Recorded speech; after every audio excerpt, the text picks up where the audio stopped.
I was a sophomore at the University of Texas at Austin.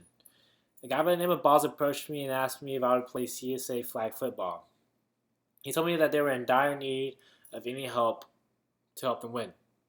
He told me last season they didn't win one game. As a matter of fact, they got blown out by every team by 40. So of course I agreed. I went to their first practice and I met their quarterback, their leader, Michael Percy. He thought he knew everything, and I mean everything. But of course, I didn't want to step on anybody's toes, so I agreed. I listened, and I went along with what he had to say. I went along with his strategies. I was on defense. He was the quarterback. So his plays didn't really affect me. During our first 3 games, I scored all the touchdowns on defense. But of course, he being the leader of the team, the quarterback, took it on his shoulders as his wins. So he thought whatever he was doing was working. After the first couple of games, I kind of started to understand the game a little more. And I devised a 2-quarterback system. This 2-quarterback system would keep the defense honest.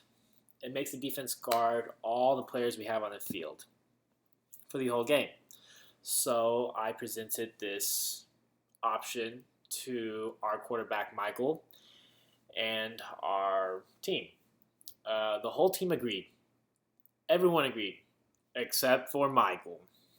He thought his way was the best way. He thought that his way led us all the way to playoffs, so he didn't want to change a thing. But the whole team agreed with me, so the whole team convinced him. He didn't want to go against the grain, so he reluctantly, half-heartedly skipped through practice, listening to me, doing what I thought was, the best strategy. We practiced this for 2 weeks in preparation for playoffs. When playoffs came around the corner, he completely threw the whole plan out the window.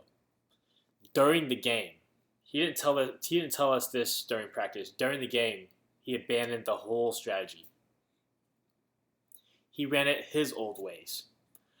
Of course, during that game, he threw 5 interceptions, meaning he threw the ball to the opposite team 5 times, forcing the defense, me, to get on the field.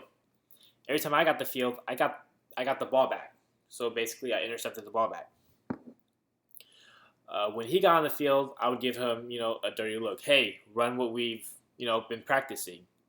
Of course, him being Michael, him being the quarterback, the leader, the almighty leader, didn't listen. He went back on the field, did his own thing, threw an interception. They caught the ball, ran back the other way for a touchdown.